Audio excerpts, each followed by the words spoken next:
বলো দুধ বলো। নবাব বাহাদুর একটি পত্র পাঠিয়েছেন।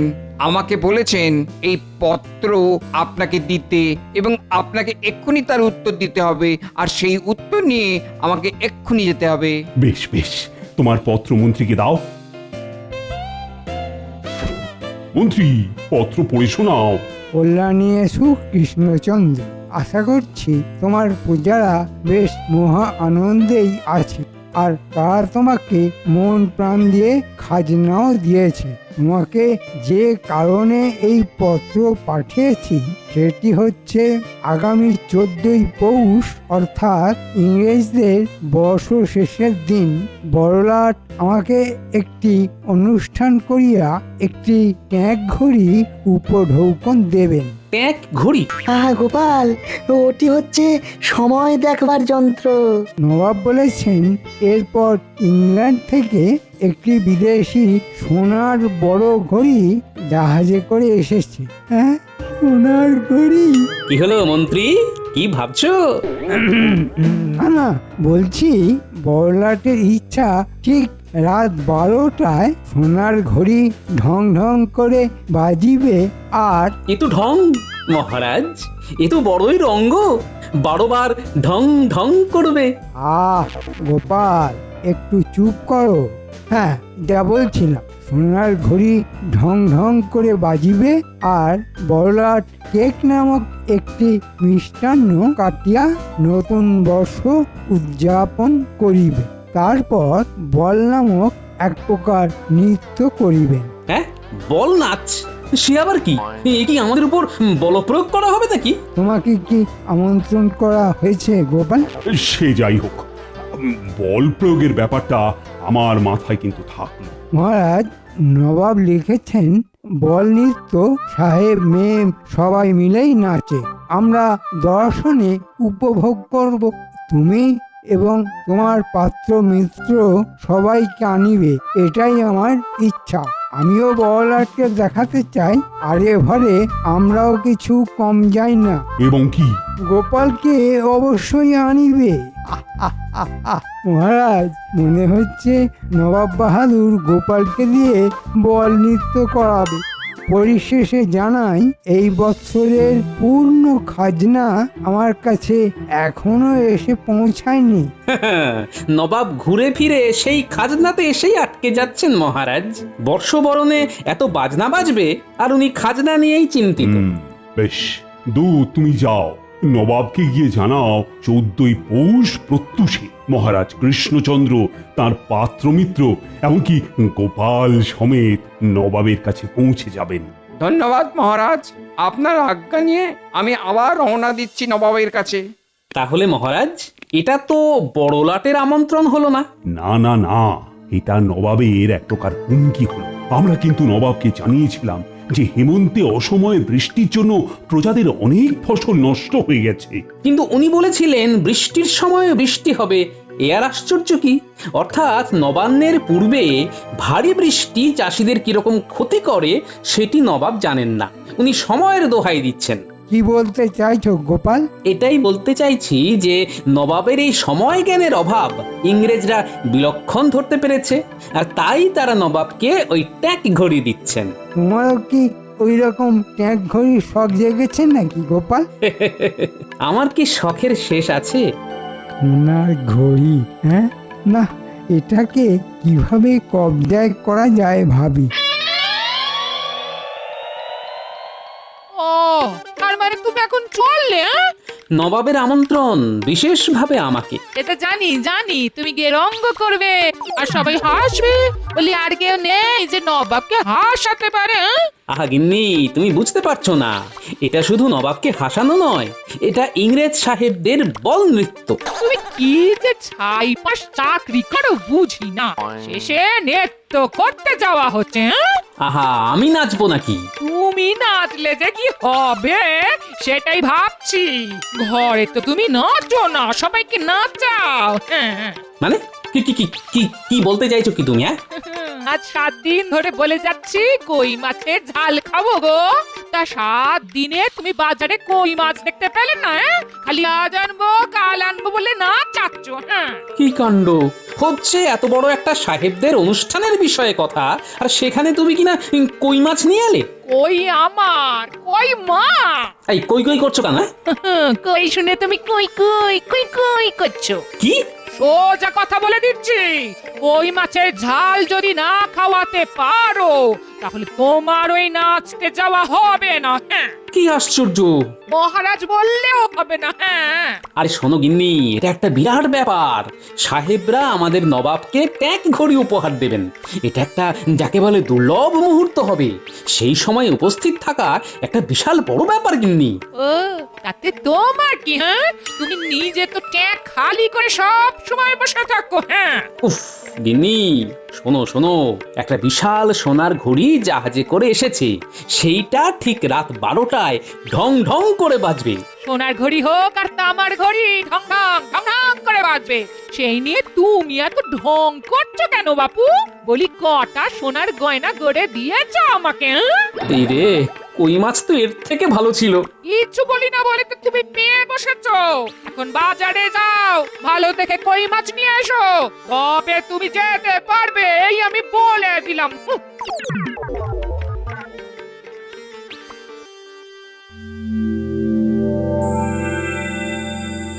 সোনার ঘড়ি, হ্যাঁ? তা সোনার ঘড়িতে কতটা সোনা থাকে? খাঁটি বিদেশি সোনা। একবার হাতাতে পারলে সারা জীবন পায়ের ওপর পা তুলে তুমি নিজের মনে বিড়বিড় করছো কেন আর হাসছো? বুঝলে গেনে, খুব ভালো সময় আসছে। কি চাও তুমি? কত সোনার গয়না চাও? সব পাবে, সব পাবে। সে তো না হয় বুঝলাম, কিন্তু তুমি এত সোনা পাবে কোথা থেকে? গেনে, সব কিছু তোমার না জানলেও চলবে, তবে এটুকু জেনে রাখো, খুব শীঘ্রই দিন বদল হবে। এমনকি আমি রাজা। কি বলছো তুমি? আমি তোমার কথার কোনো মানে বুঝতে পারছি না। দেখো, তুমি কিছু মতলব করছো না তো? আমাদের যেন কোনো বিপদ না হয়। কি বলছো তুমি? আমাদের কোন বিপদ? কিচ্ছু নেই। যা হবে সেটা আমাদের খুব ভালোই হবে। না, আমাকে এক্ষুনি একবার যেতে হচ্ছে। সে কি, অনেক রাত হয়ে গেছে তো।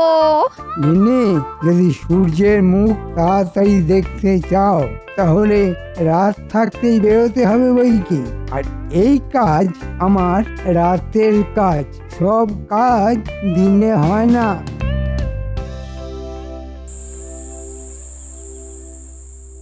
বলি বলি তুমি কি পেয়েছো শুনি এই শীতের রাতে? তোরঙ্গতে কি ভরছো? হ্যাঁ, এই দেখো, আরে আমি কদিন থাকবো তার তো কোনো ঠিক নেই। নতুন পোশাক, তারপর ওই গরম চাদর টাদর কিছু নিতে হবে তো নাকি? তোমার নতুন পোশাক? হ্যাঁ? শেষ কবে কিনেছিলে মনে আছে? হ্যাঁ? গিন্নি, চুপ করো তো। তুমি যাও, গিয়ে ঘুমো। তোমার তোরঙ্গের এই ক্যাচ ক্যাচানি শব্দে ঘুম ভেঙে গেল।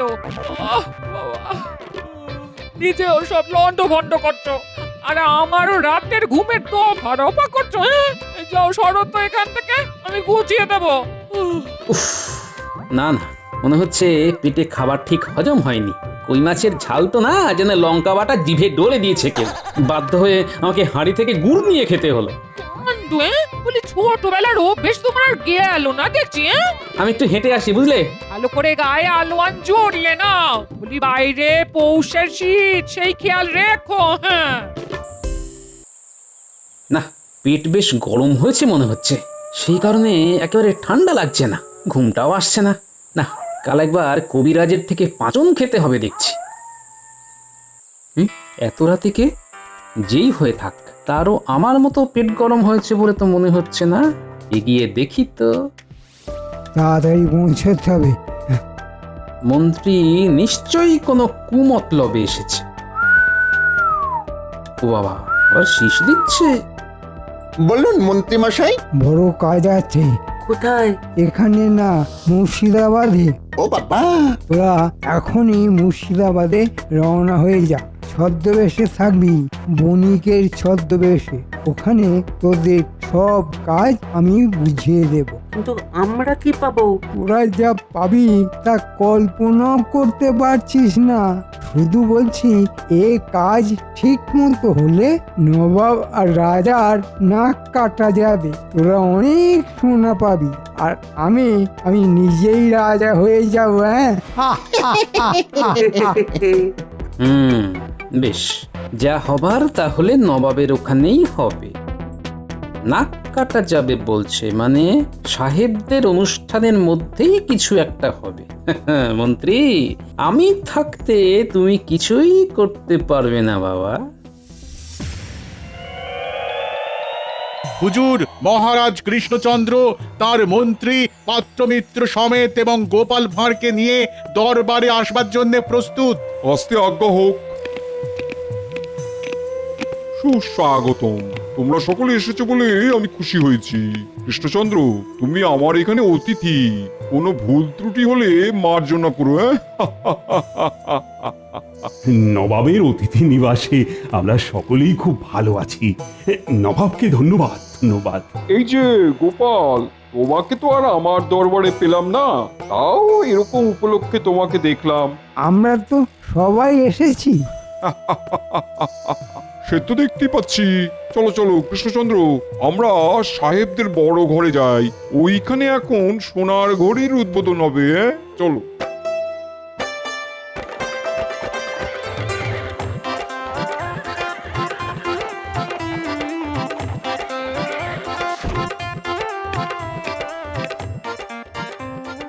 এই বিশাল গম্বুজ কি সাহেবরাই বানিয়েছে?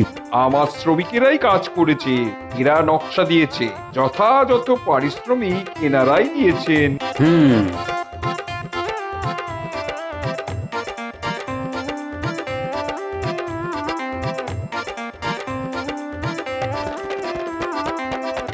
তোমরা আসাতে আমি খুব খুশি হইয়াছি। আমরাও খুশি। উদ্বোধন পর্ব যত তাড়াতাড়ি করা যায় ততই ভালো। আমরাও তোমাদের ঘড়ি দেখতে ভীষণ উৎসাহী। নিশ্চয়ই। পরিচয় করাই, কৃষ্ণনগরের মহারাজ কৃষ্ণচন্দ্র, তার সহযোগী এরা সবাই। কিন্তু একে চিনে রাখুন, এ হলো গিয়ে গোপাল ভাঁড়। ও বেশ, কৃষ্ণচন্দ্র, আমি বড়ই খুশি হলাম তুমি আসাতে। গোপাল বাবু, তোমাদের স্বাগতম। ইয়ে মানে ওই গ্যাপালটা কি? Gopal Gopal Gopal is funny. Gopal is funny. Clock পাশের ঘরে, I mean room. Oh sorry sorry sorry, দুঃখিত দুঃখিত। ক্লক মানে তোমাদের ঘড়ি ঘড়ি। ও বেশ বেশ। মহারাজ, ঘড়ি আছে পাশের ঘরে।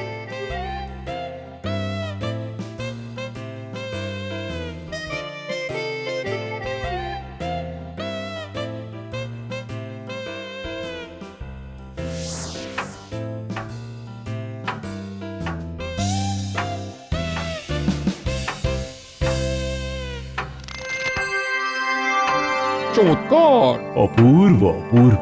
অসাধারণ। লাজবাব। আজ রাতেই এই ঘড়িতে 12টা বাজবার আগেই ঘড়ির 12টা বেজে যাবে।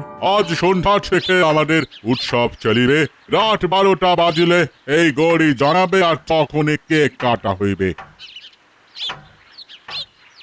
মহারাজ, নবাব বাহাদুর, এটা খুব সুন্দর জায়গা। আপনারা সবাই যান, আমি একটু বেড়ানোর অনুমতি চাইছি।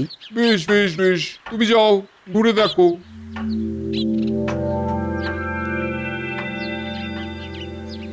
কেমন আছো প্রহরী? আমরা একটু ভেতর ঘুরে দেখতে চাই। অনুমতি চাই, অনুমতি ছাড়া ঢুকতে দেওয়া হয় না। আচ্ছা, আমরা এই গম্বুজের বাইরে বাগানটা তো ঘুরতে পারি।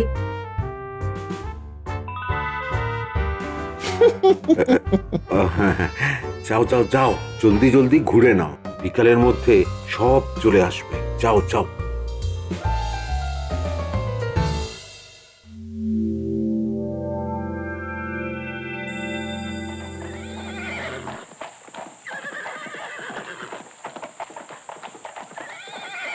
কি হলো গোপাল? মহারাজ, নবাব বাহাদুর, আপনারা ভিতরে যান, আমি আসছি। ঠিক আছে ঠিক আছে, তুমি কিন্তু বড্ড ছটফটে হয়ে গেছো গোপাল।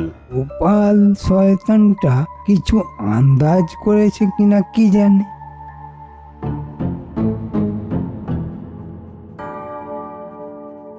কি চাই? তুমি তো দুপুরে ছিলে, দুজন ভেতরে গিয়েছিল।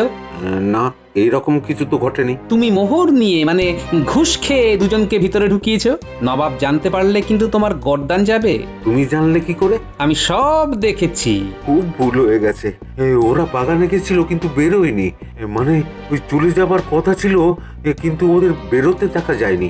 আমরাও ওদের খুঁজে পাইনি। সতর্ক থাকবে, বড় কোনো চুরি বা ডাকাতি হতে পারে কিন্তু। হ্যাঁ,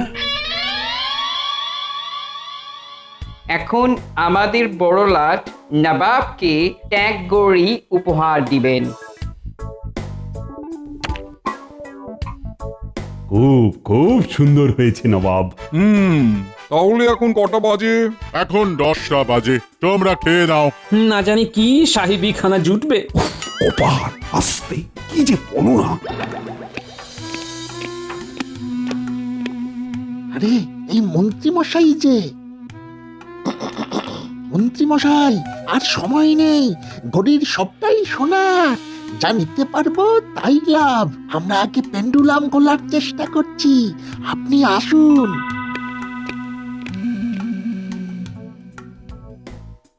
সবাই শুনবেন, ঠিক রাত 12টার সময় ঘড়ি ঢং ঢং করে, তখন সবাই চিৎকার করিয়া বলিবেন, happy new year. Happy new year. ঠিক আছে, এতে ওই নতুন বছর শুরু হবে, তাই তো? হ্যাঁ, আচ্ছা কৃষ্ণচন্দ্র, গোপাল কই? আমার মনে হচ্ছে গোপাল নাচ করবার ভয়ে পালিয়েছে। মন্ত্রী, আমি তোমার রাজাকে প্রশ্ন করছি, তুমি বেশি বাচাল হইও না, কপালে অনেক দুঃখ আছে কিন্তু। মন্ত্রী তুমি চুপ করো। যথা আজ্ঞা মহারাজ।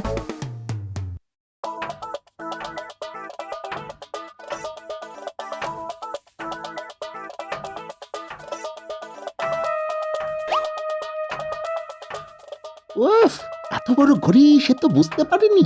তুই যেই ডান্ডা ঝুলছে ওটা ধরে কাঁটায় পৌঁছা।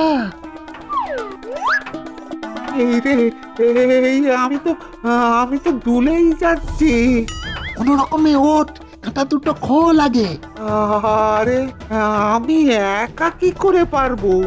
উফ, দাঁড়া দাঁড়া, মন্ত্রী যে কি কাজ দিল।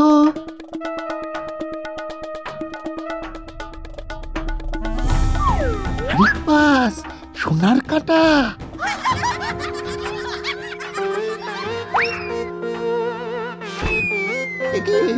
মই কোথায় সরে যাচ্ছে রে?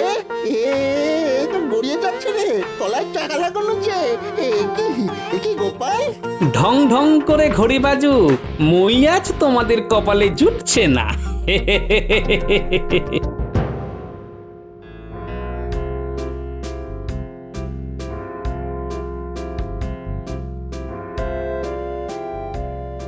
ও মাই গড, ক্লক এরকম বাজছে কেন? কি ব্যাপার লাট সাহেব, আমার ঘড়িতে তো 12টা বাজেনি, তাহলে ওখানে 12টা বাজছে কি করে? How is it possible? জেনে বুঝে খারাপ ঘড়ি আমাকে দিয়েছো, নবাবকে অপমান করেছো, এর ফল কিন্তু ভালো হবে না। No, no, no. Oh, no, নবাব বাহাদুর, তোমার ঘড়ি একদম ঠিক আছে। তাহলে কি তোমার জাহাজে করে নিয়ে আসা সোনার ঘড়ি বিগড়ে গেল? মহারাজ, নবাব বাহাদুর, আমি এর কারণ জানি। ও মাই গড, তুমি ঘড়িটা কি করিয়াছো? তুমি কি জানো ওখানে এমনি যাওয়া যাবে না রাত 12টা পর্যন্ত, যতক্ষণ না ঘড়ি বাজিবে? তুমি চুপ করো লাট সাহেব।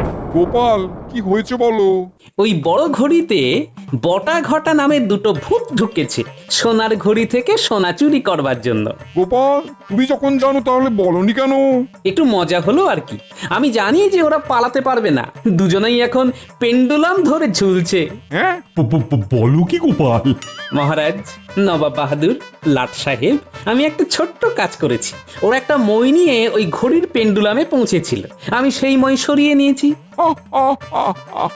খুব ভালো করেছো গোপাল, খুব ভালো করেছো। Good good good, very good very good, খুব ভালো খুব ভালো। কিন্তু বটা ঘটা এখানে এলো কি করে? ওই যে মন্ত্রী পালাচ্ছে, ওকে ধরুন। ওই মন্ত্রী বটা ঘটাকে দিয়ে সোনার ঘড়ির সোনা চুরি করবার মতলব মেটেছিল। প্রহরী, ওকে আটকাও শিগগির। চলুন যাওয়া যাক ওই ঘরে। আমাদের প্রোটোকল ছিল যে রাত 12টা বাজলে সবাই ওই ঘড়ির সামনে দাঁড়িয়ে হ্যাপি নিউ ইয়ার বলিবে। আর কোনো কলের দরকার নেই, এখন চলুন তাড়াতাড়ি, না হলে এই ঘড়ির কলকবজা সব বটা ঘটা খুলে দেবে।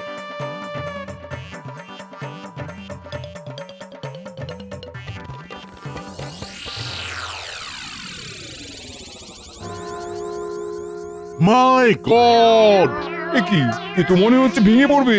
হ্যাঁ তাই। সবাই সরে যান, সবাই সরে যান।